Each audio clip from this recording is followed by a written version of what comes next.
Selamat pagi semua. Pada kesempatan kali ini, saya akan mencoba menunjukkan salah satu contoh transaksi di Java NetBeans ya. Sebelumnya kita akan review tabelnya. Yang pertama di sini ada tabel order. Order itu memiliki primary key, invoice number ya. Varchar 50, dia ada transaction date, timestamp. Artinya timestamp itu ada tanggal dan ada jamnya ya. Issued by, maksudnya ini adalah yang mengeluarkan siapa gitu ya, user. Kemudian ada customer code. Kemudian dia punya order detail, primary key-nya adalah ID, juga invoice number, dan kemudian ada foreign key-nya item code. Item code terhubung dengan item ya, atau tabel barang ya. Kemudian tabel order detail ini memiliki chart ya. Chart itu untuk menampung transaksi sementara ya, untuk record detailnya.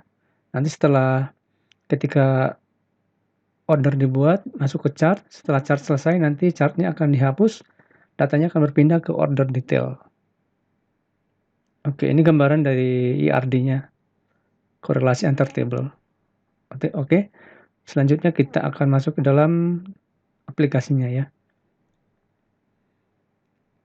Aplikasinya seperti ini. Nah, di sini ada invoice number. Dari mana invoice number ini kita akan lihat ya. Invoice number ini sebagai transaction ID ya. Ini hasil daripada mengambil nilai waktu ya. Tahun, bulan, hari, jam, menit, dan detik. Ya, karena ini nggak mungkin sama ya. Kecil sekali kemungkinan sama dari setiap transaksi ya, karena detik selalu bertambah ya. Kemudian kita run. Kemudian di sini ada user. Ini saya ambil dari nama laptopnya ya, nama PC. Kalau kita lihat codingnya di sini, get computer name, dia mengambil address localhost name ya. Oke, selanjutnya di sini ada item code. Item code ini ada label ya. Ini ada label Java label ya. Kemudian di sini ada gtext field ya. 1, 2, 3, 4, 5, 6, ada 7, ada 8 ya. Selanjutnya di sini ada button ya, JButton, Java button yang ada pada NetBeans. Ini JButton. Kemudian ini saya pakai JTable. JTable ada di sini ya.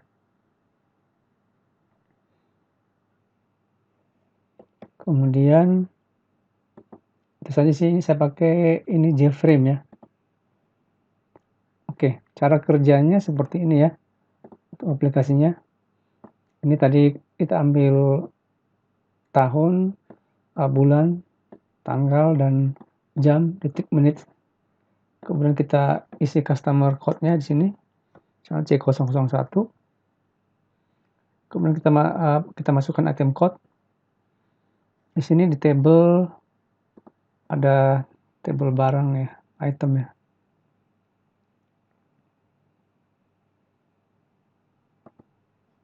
Ini ada kodenya A001 sampai A008 ya.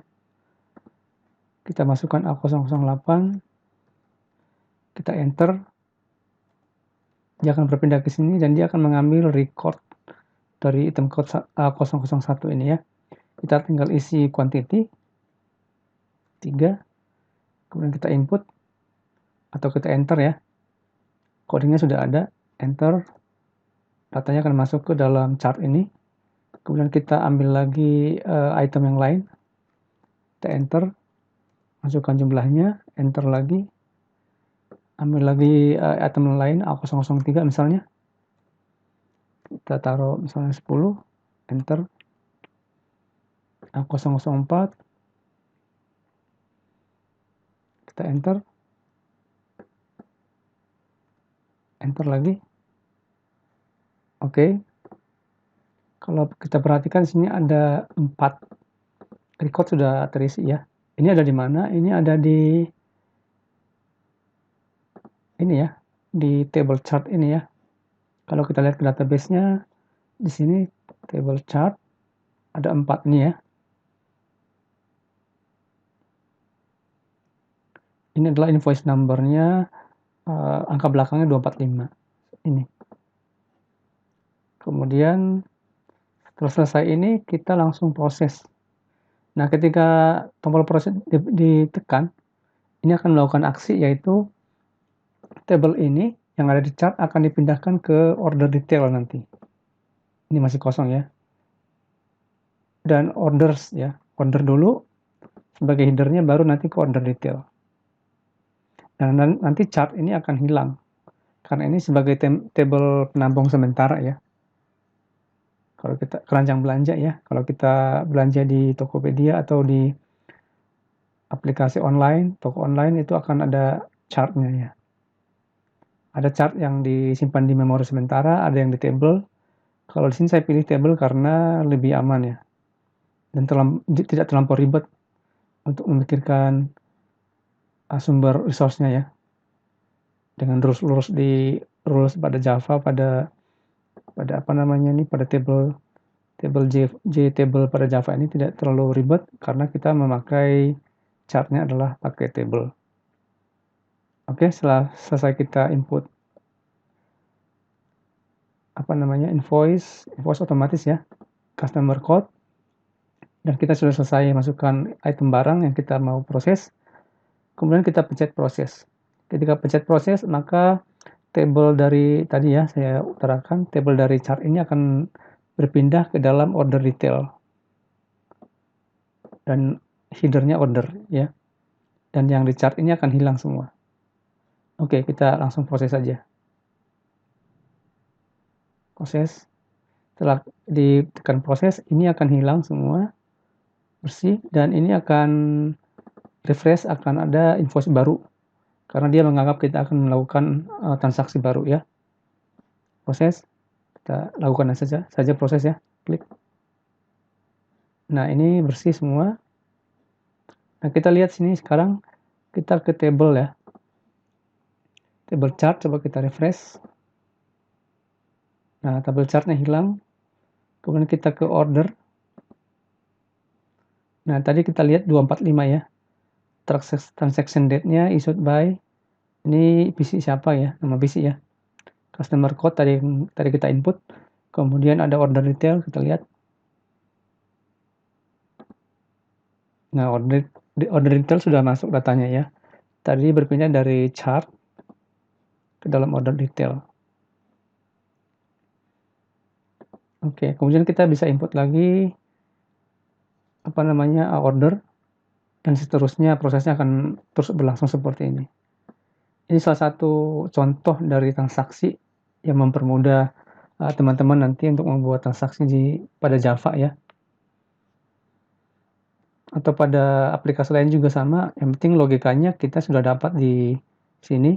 Saya pakai table di sini untuk chart-nya adalah pakai table ya, bukan pakai logic di dalam aplikasi ya. Itu buat saya justru lebih mudah ya. Nah, sekarang kita lihat codingannya seperti apa. Kita close saja.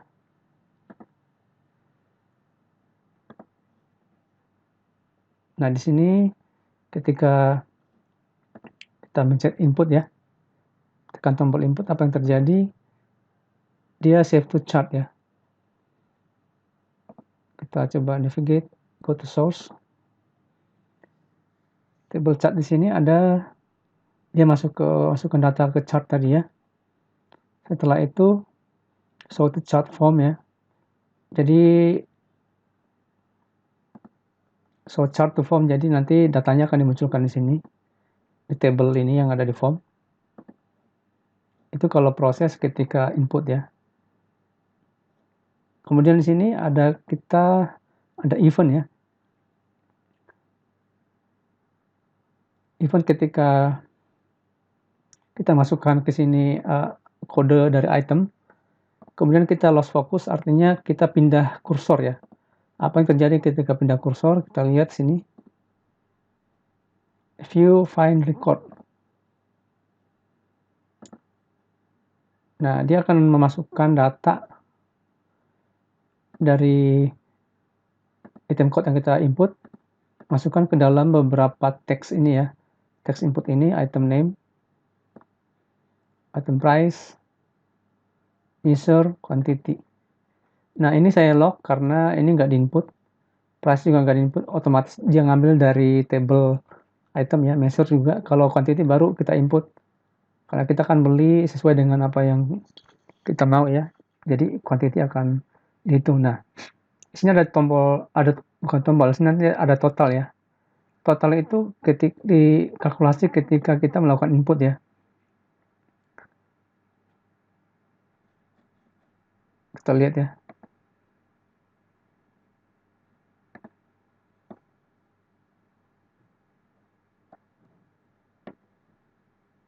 Sebentar.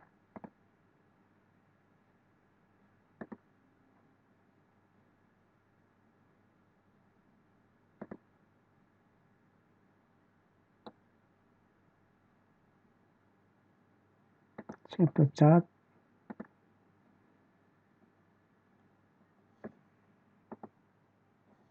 Nah ini, total adalah harga atau price dikali dengan quantity. Nanti akan masuk ke sini dan akan di save ya. Ketika saya pencet, maka totalnya akan dikalkulasi ya.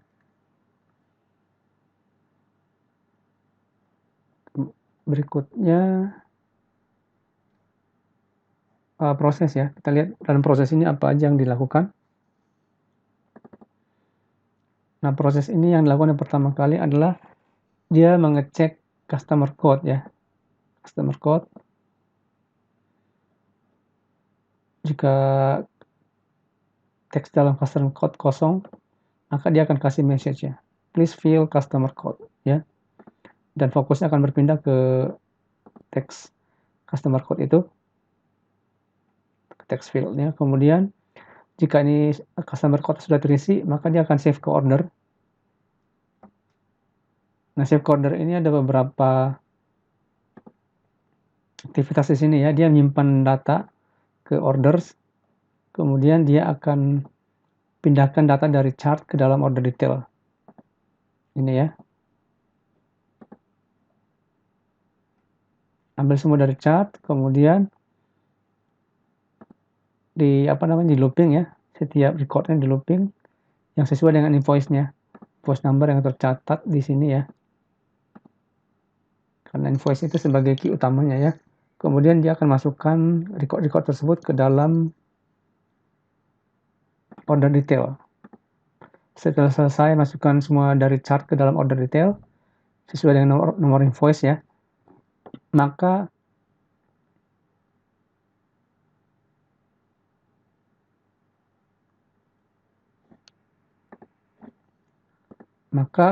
clear chart ya. Clear chart ini artinya menghapus data record yang ada pada table chart sesuai dengan invoice number-nya. Based on invoice number-nya ya. Ini dia codingannya. Delete dari chart di mana invoice number-nya adalah nomor yang tadi itu ya, yang sedang tertera di dalam layar. Jadi table chart itu sendiri cuma tabel sementara.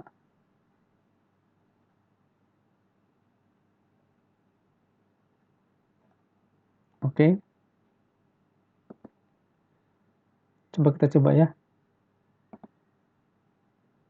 Run file. Tadi misalnya ini kita input sesuatu.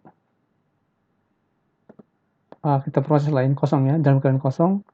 Kita proses. Nah, please fill customer code. Ini karena ini kosong, nggak boleh ketika menyimpan ini kosong ya. Kita di sini ada membuat validasi ya. Tuh, kita lihat validasinya tadi.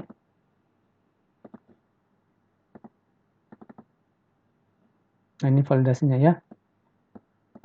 Jika teks customer code kosong, lebih dari 0 ya, artinya ada isinya, maka lakukan proses ini save to order, ambil transaksi di refresh ya. Kemudian clear input itu nanti ini field-field ini dikosongkan karena kita akan membuat order yang baru. Itu logikanya ya. Jika dia kosong, maka dikasih tadi warning ini ya, message. Sekian dulu mungkin untuk transaksi order ini ya. Teman-teman bisa pakai pergunakan untuk aplikasi kalian logikanya. Ini nanti saya sertakan di Git ya, source code-nya, dan ini ada IRD-nya. Kalau ada yang mau sharing boleh nanti tulis di komen ya. Jangan lupa subscribe dan like ya. Terima kasih buat semuanya.